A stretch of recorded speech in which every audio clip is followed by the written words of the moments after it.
everyone, and welcome to the side-by-side and image analysis of potted ornamentals grown under photoluminescent greenhouse films webinar, presented by UbiGro. This discussion will explore how Plantpeddler accelerated growth and added an extra crop cycle per year using UbiGro's spectral technology, complete with striking side-by-side comparisons and image-based analysis. I'm Hillary Wynn, the Custom Content Manager for Meister Media Worldwide, publisher of Greenhouse Grower and CE Ag World, and I'll be moderating this webinar. I'd like to go ahead and introduce our speakers, Dr. Damon, Hebert, and John Gooder. Damon is the Senior Director of Agriculture R&D at UbiQD, Inc., where he leverages his expertise in solar materials and controlled environment cultivation to advance sustainable farming. With over 7 years at the company, he has led more than 60 commercial and academic deployments. Previously, he co-founded and managed cultivation operations for vertically integrated agriculture business encompassing retail, cultivation, and distribution. John is the Chief Operating Officer at Plantpeddler, where he bridges the production and sales team to ensure quality standards, timely shipping, and exceptional customer satisfaction. Having grown up with the greenhouse as his backyard, John brings a lifelong passion for horticulture and a hands-on approach to every facet of Plantpeddler's operations. At this point, I will turn the webinar over to our speakers. Damon and John, welcome. Thanks so much, Hillary, for the intro. Thank you. Are the slides showing now? Yes. Okay, great. Guys, I'm really excited to be here. Thanks to the audience for showing up today. It's been a while since we've been working with Plantpeddler. All the way back from 2021, we started working with them. And we finally got a good compilation of some side-by-side images and overhead floral images that we'd like to share with you, kind of all in one spot here. So it's been a while collecting all this data, but yeah, really excited to be here and with John as well. I'll give John a chance to introduce himself and his company in a slide or so. But I want to start off with an introduction of our company. It's pronounced UbiQD. It's short for ubiquitous quantum dots. We're an advanced materials company that was initially founded at the Los Alamos National Laboratory in Los Alamos, New Mexico. We make these materials I'll go into a little bit later called quantum dots, and we put them in various technologies. Most importantly here, we put them in greenhouse plastics that change the color of sunlight inside the greenhouse to passively, electricity-free change that spectrum for plants and improve their photoluminescent rates and growth rates. But our company, we still call ourselves a startup, even though we just celebrated our 10th anniversary. We're about 45 employees here in Los Alamos. And we use quantum dots in other aspects of technology as well. We use them in solar windows. We put them in traditional solar. We're working with First Solar. But for this webinar, we'll be focusing on the agricultural applications of quantum dots. So I'd like to turn it over to John real quickly here, and he can introduce his company. So Plantpeddler here is located in Cresco, Iowa. Been around since about 1980. Actually, my folks founded it here about 45 years ago. Since that point, we've grown to about 12, 13 acres under roof, varying in different crops. So about 50% of the company is young plant producer. That's servicing about 3,000 growers across the nation. We're rooting about 18 million or so cuttings a year. All of that being vegetative annuals, all from vegetative cuttings. Mainly, some of our target crops would be begonias, poinsettias, mums, but we do cover everything in spring annual class. And then the other, give or take 50% of the company is more of our finished plant materials, where we've actually done most of the testing with the UbiGro. That is servicing typically grocery, hardware, and other independents. Our service area for that is about the 7 states surrounding Iowa. And like I said, that's kind of where we've done most of the testing with the UbiGro product. And John, what's your big focus this time of year coming towards the holidays? Coming at us right now is poinsettias. We're about, I think, between 80 and 100,000 finished poinsettias going on right now. Doing crazy thing right now, we're actually starting the paint poinsettias. So about 40% of our crop is actually painted poinsettias. So we'll turn them blue, purple, orange, pretty, all the crazy colors. So nice. Well, I've been to visit once in the summertime. I'm from Minnesota, so not too far away. I'd love to get back there this spring. Yeah, welcome anytime. Okay, and then one more question. You guys have a pretty good history of testing and trialing both varieties and other technologies? Can you touch on that briefly? Yep. So Plantpeddler is we like to continual trial, whether it's genetics or innovation or pieces like UbiGro.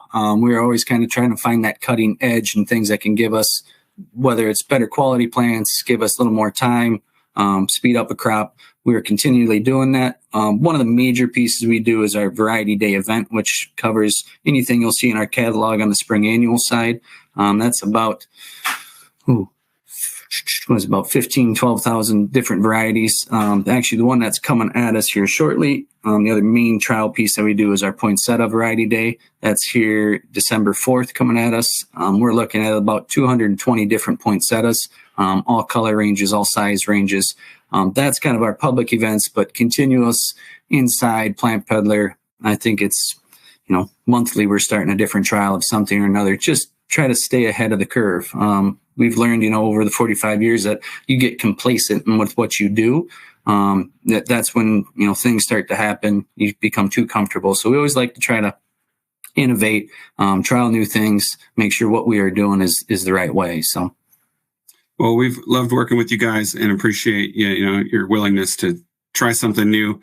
Certainly, we understand that luminescent glowing plastic films are something kind of totally out of the ordinary. But okay, so I'd like to move on and just make the quick case for the controlled environment agriculture. Why is it important? A lot of our attendees probably understand. Covering crops allows the control of your growing conditions, temperature, humidity. Of course, you can really get a lot more yield per unit area in controlled environment or greenhouse agriculture versus field agriculture, up to 50 times more yield per area. And then there's the water use efficiency as well. Typically, the 10 times less water is needed per unit area or per unit biomass for controlled environment. Of course, you have the advantage of pest control, of year-round production. I'm sure places like Iowa, that's a big one. But even here in New Mexico at 7,000 feet altitude, we've got partner growers that are growing tomatoes year-round, for example. And then, of course, there's the hedge against climate change. It's becoming more and more impactful as weather events get more severe.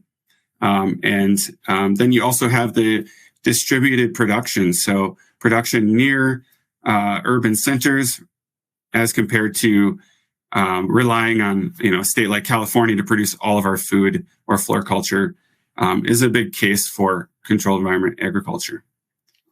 But one place where really the technology has not matured is in lighting. Of course, you have artificial lighting, but there's other ways to optimize lighting without just throwing electricity or dollars at the problem. So what we're focused on is the quality or the color of light. And so sunlight is on the left there. You can see the colored portion of the spectrum is really visible light, what a human eye can see, but it just so happens that range of light is also what drives photosynthesis in plants. So between about 400 and 750 nanometers wavelength drives photosynthesis. On the right is what we call the McCree curve. That was published back in the early 70s, but it's basically been proven in different ways over the last 50 years. But the idea is that not all photons are created equally in terms of driving photosynthesis. Green photons are actually the least efficient. You think of green foliage. The reason that it's green to your eye is that it absorbs, plants typically absorb green light the least efficiently and reflect it more efficiently.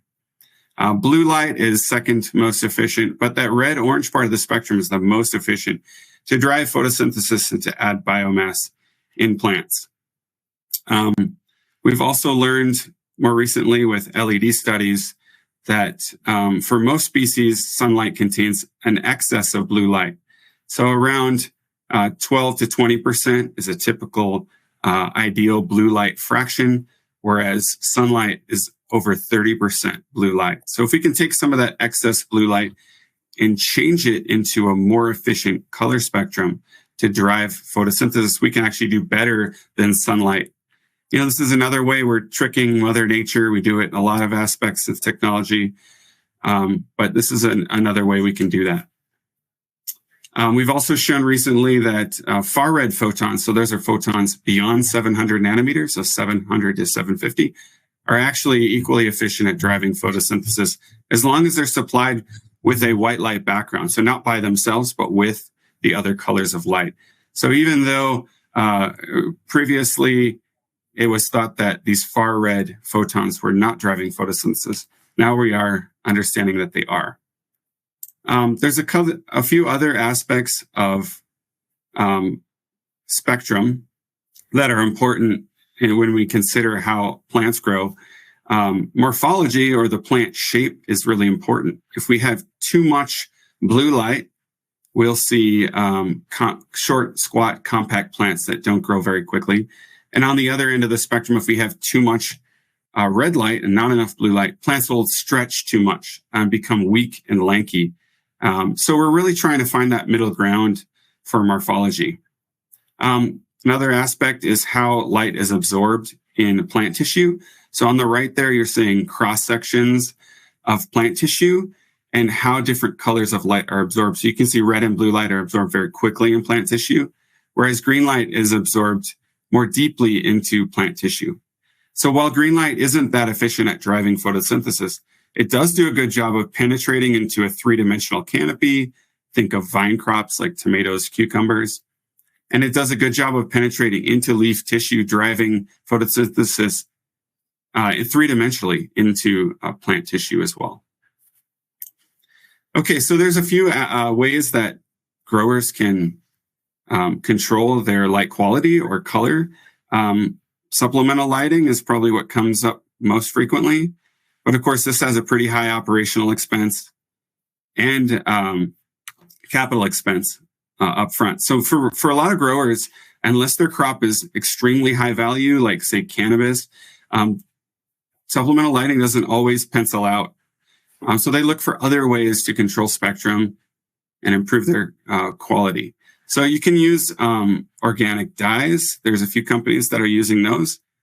But they typically remove green light in favor of red light. So they leave the blue and the red in the spectrum, and that causes that magenta color.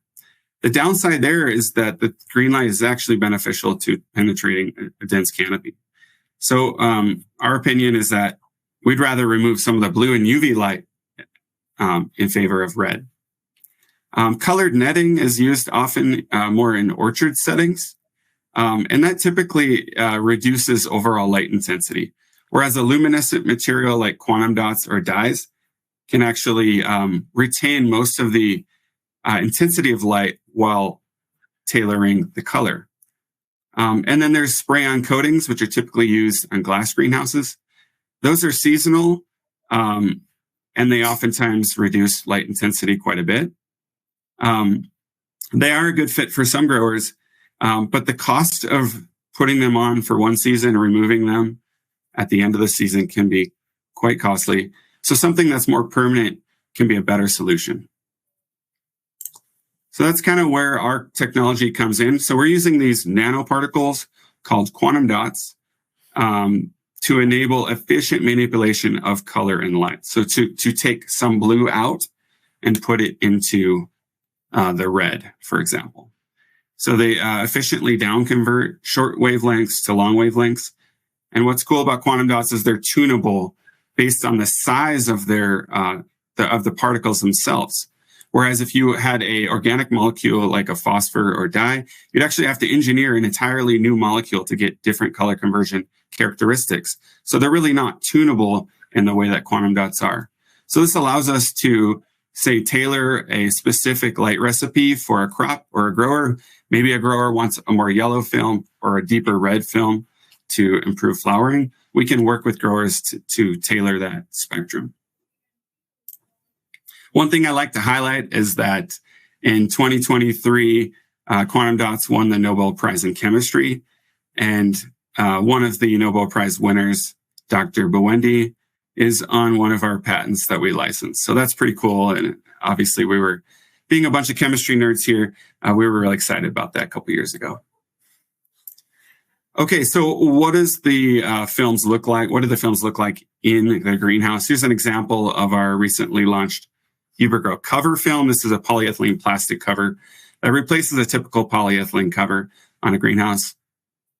And then when we look at the spectrum inside of the greenhouse, we can see this plot is showing in blue as a control or an uncolored film. And then the other three films are different colors, 600 nanometer orange or 650 nanometer red, different colored films in the greenhouse. So, you know, the effect is slightly subtle, but you can definitely see that the films are removing some of the blue and UV light out of the spectrum and increasing the portion that is red and orange. That's the whole idea here. If we look at a different spectrum, you can see here, anything that's below zero here is removing light from the spectrum. And then anything that's above zero is additive. So we're adding light to the spectrum. One of the metrics we really like to look at is the red to blue ratio. Typically, sunlight is around 1.7 red to blue. And then after our films, it boosts it up to about 2.5 red to blue. And that's a big difference that the plant sees. This is kind of another image of the same thing. One thing I like to highlight, though, is that quantum dots are converting light. They're not filtering light out. So a lot of colored technologies will be just filters. So if you remove blue light, the color will look orange and red, but then you're losing, say, half your light intensity. Whereas quantum dots are photoluminescent, meaning that they're taking light and converting it to another color, therefore conserving light intensity. Okay, so that's the technology. And so now I want to transition into the experiments at Plantpeddler. So in this collaboration, Plantpeddler is serving as both the highly skilled grower and an independent validation site for UbiGro's quantum dot spectral films. So the films were installed as retrofit spectral zones over matched benches of potted floriculture crops. You can see here. And I'll go to the next slide to show that as well. So this allows true side-by-side comparisons under commercial scale conditions.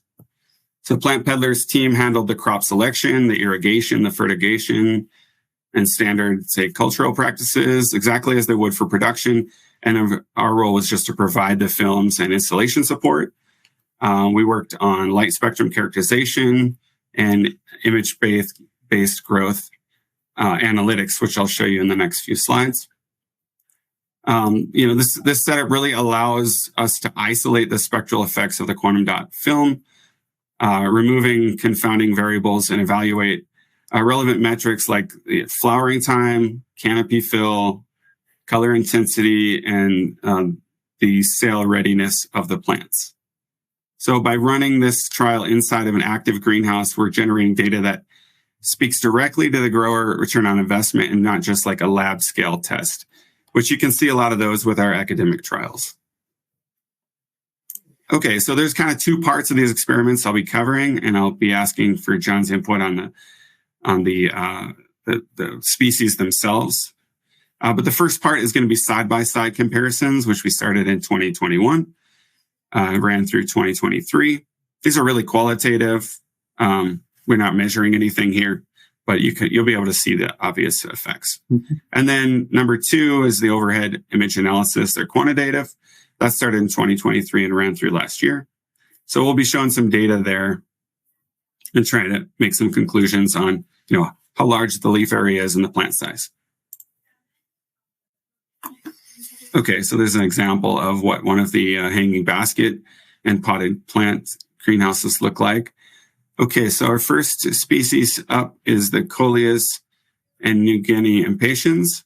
John, you want to tell us about these and how you guys grow them? Yep. So this would be for our Mother's Day ship window crop. So it's kind of a standard combo. When you're looking at the Coleus New Guinea impatient combo, there would be the right-hand picture. that's kind of just one of our standard staples for Mother's Day cycles. So you're looking around early May ship window, mid-May ship window. The standard hanging basket overhead would be that same kind of ship window. We're looking for that target for Mother's Day. And you'll see the difference between that. Plantpeddler finds itself, especially with the nature of the young plant cycle that we do, is we run a pretty tight crop window, mainly because the young plant side of the company is kind of the first priority when it comes to planting and timing us to getting stuff in the ground. So we always tend to find ourselves maybe running a little bit more behind schedule than our customers or standard growers. That's where we see the value of UbiGro.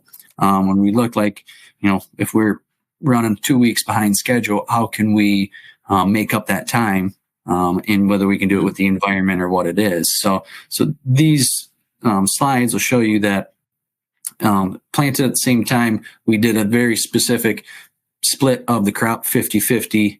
So we had good side by side. So the timeline of planting is very similar. And then, like you said, these are quantitative. So we're looking at good full crop. We want to make sure we're covering soil, edge of pot, good color for shipping is kind of what we're looking for when we're looking for, what advantages we're seeing in UbiGro. And that slide there, for sure, you can see how much farther ahead we're running at that point in time in the crop, and our ability to fill orders is definitely running ahead schedule with the UbiGro installed. All fertigation treatments are all the same.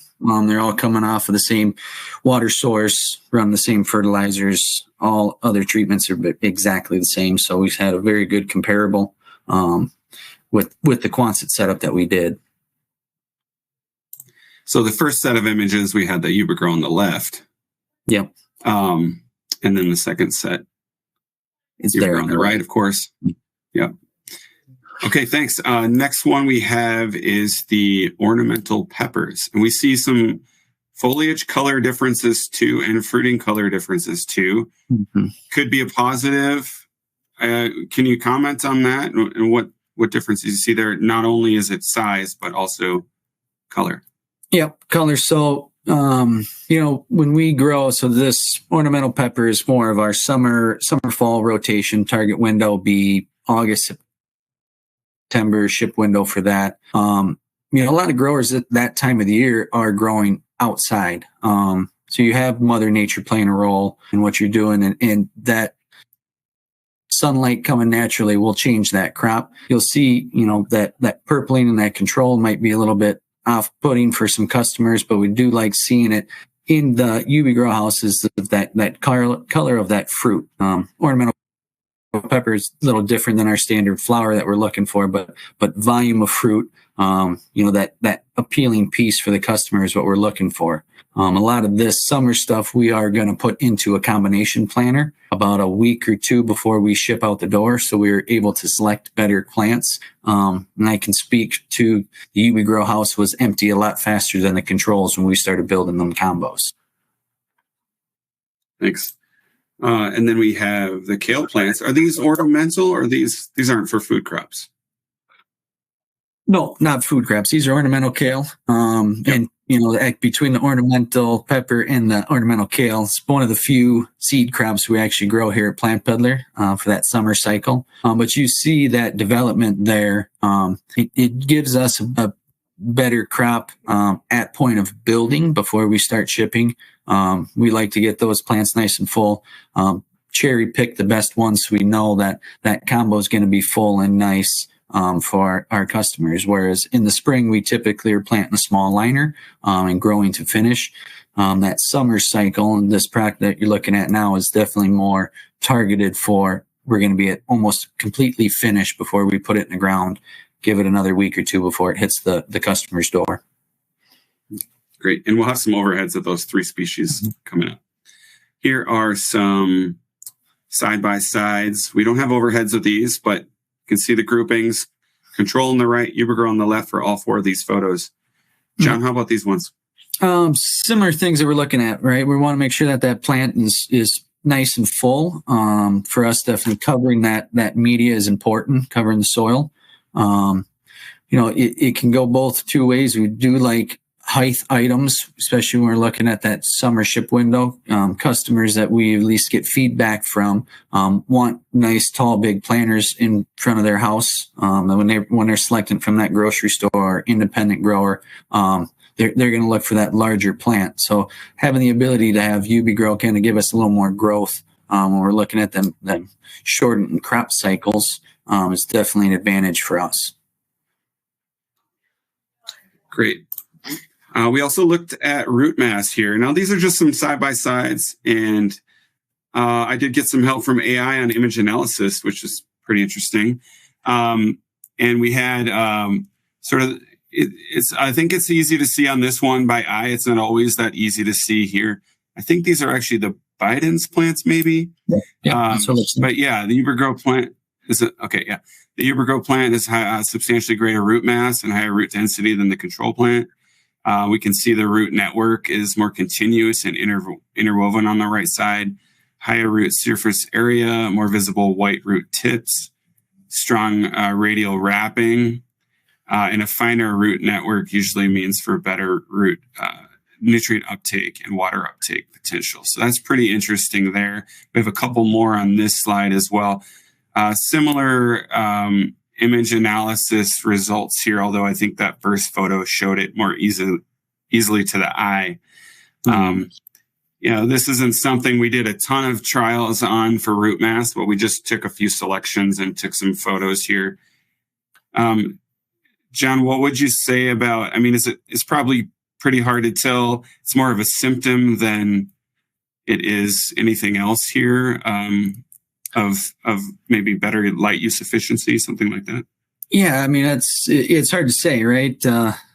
Looking at that, any good foundation to a plant all drives from the roots. You have that healthier plant up top, you get better rooting underneath, you're going to have better nutrient uptake and things like that. So it will show. So, right, I guess we weren't really testing, and I didn't pay that much attention actually when we were doing it to that root health of the product in the UbiGro. Yep, we were keeping our standard, keeping an eye on it, make sure we didn't have any crop failure. But until saw these slides come by, we really didn't realize that there was that big a significant difference until you see it here side by side. In anything that plant health, and especially after we put it on a truck or we put it in a combination, if we got good roots, that the potential for that consumer's success at the end is only going to be better.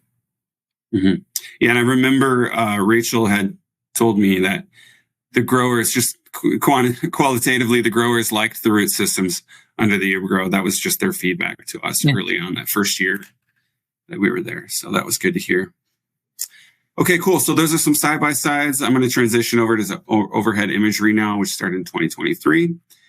The idea here is to, after the growing cycle, take the group out and photograph them under the same lighting conditions, right? So sometimes we photograph plants under the UbiGro, we photograph them under the control, and the lighting condition of the photograph makes them look different to the eye. So we're talking about color difference here. Here, all these photos are taken in the same area. So not necessarily where they were grown, just so you guys know that. So same age plants here, of course, same height and angle for all these photos. And then we use AI image processing software to compare the leaf and flowering area of all these. So these are different. This grouping is going to be different impatiens. This is the supersonic white. So the image software, it's taken the leaf area. I'm going back one slide and then forward. It's taken the leaf area and pulling it out for us and then getting rid of all the background noise and then comparing that overhead area, for example. So when we do this, we get a percentage difference for the two groups, the top group versus the bottom group. In this case, for the supersonic white, we had a plus 29% increase in leaf area. We looked at some other cultivars of the impatiens. Spectrum magenta here at a 59% increase. And here we are using image color segmentation, but we're counting both the green leaf area and the flowering area as the same area. And you have to tell the software to do that. And then Spectra Pink was pretty similar, a plus 58% increase. Two other cultivars, we looked at Supersonic Flame at a 14% increase, so not quite as large, and the Supersonic Lilac plus 16%. So, if we kind of just take all those numbers together and average them together, a 35% increase under the UbiGro, that's great. I will say we've done a lot of trials of different crops, and we typically see between about a 12 and 20% increase in yields for crops that we measure the weight of. So tomatoes, cucumbers, strawberries, stuff like that. So 35% is great. And we're going to show some other things. Did you have any comments on the impatience trials there, John? Yeah, I mean, as a shipper, as somebody who's trying to grow product and move it out the door, trying to explain to staff and everybody else what an acceptable level is when it's ready to ship. Can't just base it off of color and how much color is there. You got to look at that whole plant health. And you could see in those side-by-sides of those impatiens, that full plant canopy covering the soil, covering edge of pot, is very, very easily to see in these photos, giving us that ability to turn that crop faster, and give us the possibility of being able to turn that square footage one more time. That's for us is where we saw the most advantage with UbiGro is, okay, if we run behind schedule, we know if we're in here, we can turn that crop fast enough, make sure it's ready for retail. Just with those advantages of what we were seeing under the UbiGro. So, great, thanks. Okay, let's move forward to the celosia plants. And here we're going to group these photos in early, middle, and late stage growth. So this is some early stage growth. Here the image analysis has removed some of the background noise here. We saw a 10% increase in the early stage growth, so faster growth rates, greater average canopy area. And so the theory is that the larger canopy is increasing the radiation capture, which then drives photosynthesis. For the celosia, the growers reported a 7 to 10 day earlier harvest window. And then we saw larger shoot and root systems under the celosia as well. So there's the early, here's the late stage. And here you can see how our image analysis software identifies the green area. In this case, we just converted it to red and then added up all the red density here. Here we only saw a 6% increase in this group. We'll take it all together though and do a final average. Here on the left, you have early. In the middle, you have middle stage growth. And on the right, you have late stage growth that includes flowering. Here we had 75, 41, and 13% average plant size increases. So if we take all 5 of those data points together, average them, we get a 29% increase.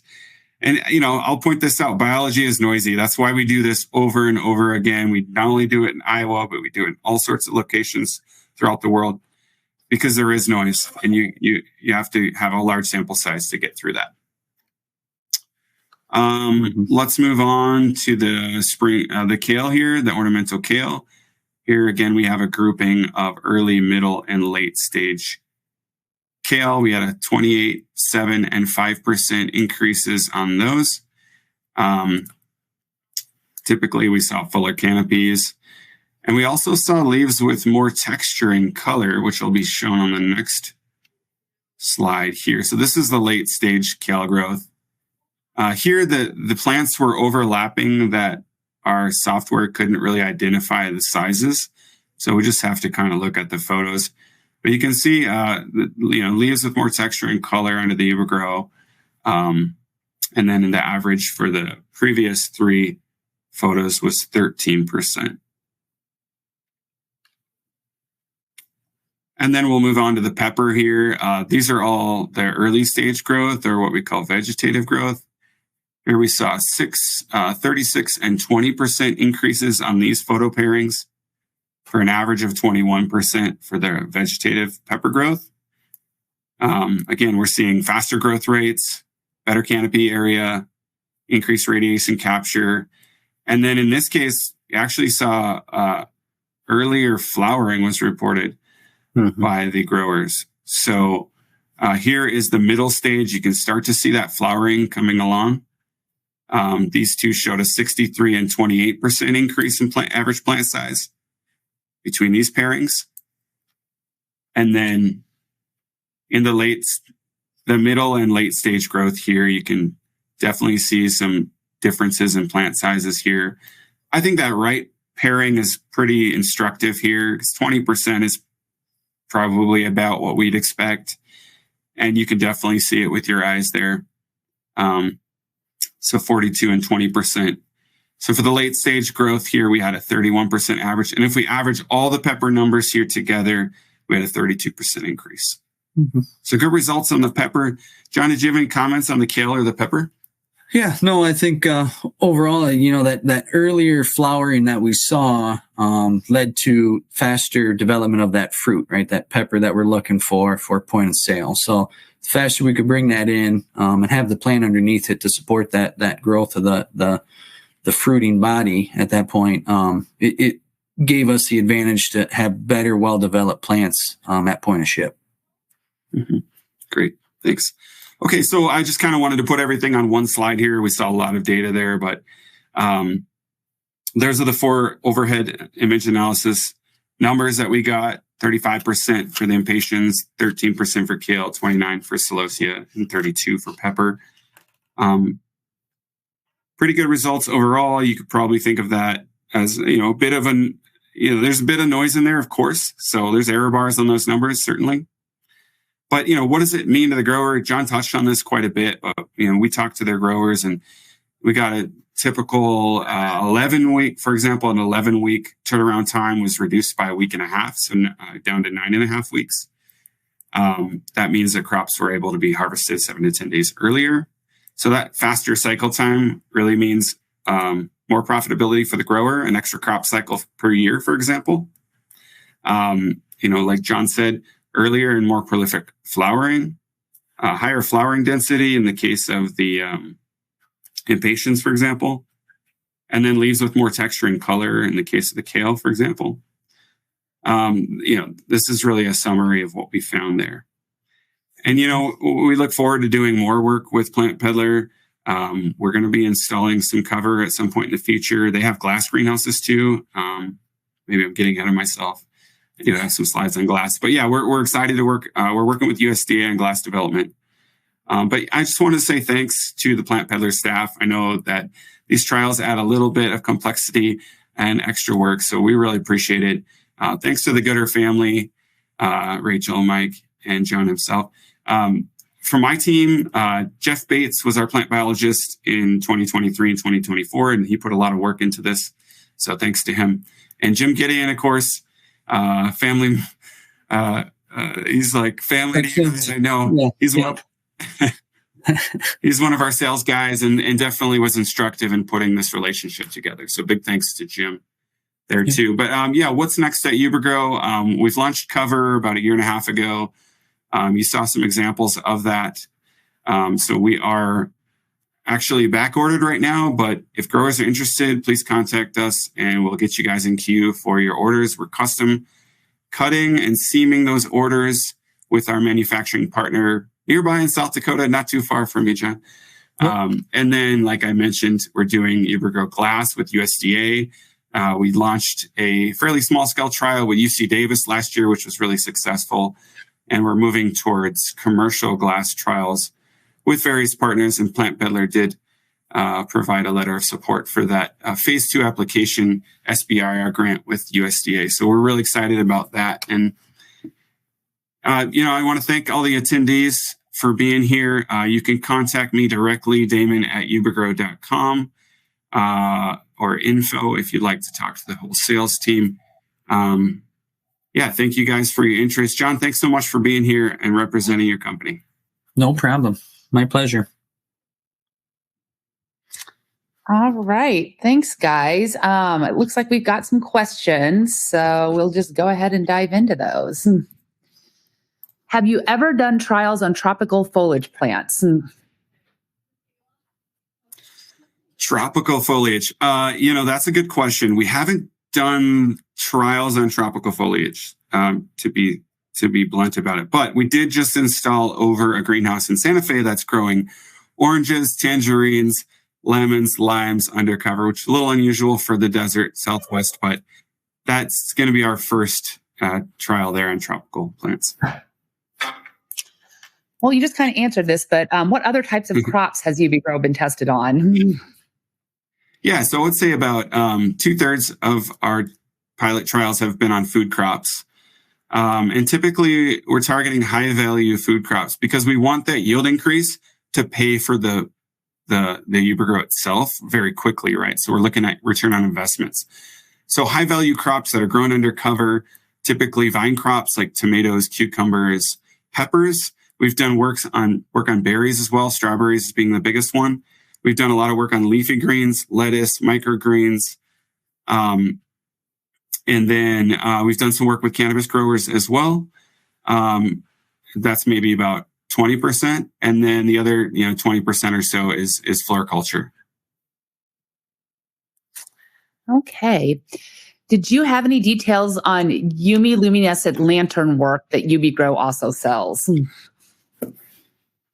Yeah, so the Yumi is a direct-to-consumer product. It's kind of a fun product. It's like a cylinder. We call it a sun lantern. And it's just absorbing that sunlight and re-radiating it in a garden. And you can just stick it in with a stake into your outdoor garden. So it doesn't have anything to do with greenhouse or cover. We don't really do trials on it, but my family will tell you it works great when they put it in their garden at home. I can attest to that. I've had one for a couple of years, and it's incredible. On the back porch, I got it in a planter. Actually, I think I shared some pictures with Jim Gideon of the difference we saw. My wife's in love with it. She's like, I got to do more of this because it makes her look like the best gardener in the area. So, yeah, they make for good Christmas gifts. So Google Yumi, you'll find them. What AI image processing software are you using? So we used the GIMP software, GIMP, and that pulls out the colors for us. Do you have customers in Florida already? If so, how? How? Yeah, we do have customers, although we don't have pilot customers in Florida. Actually, I think I'll take that back. We do have a cannabis pilot partner in Florida.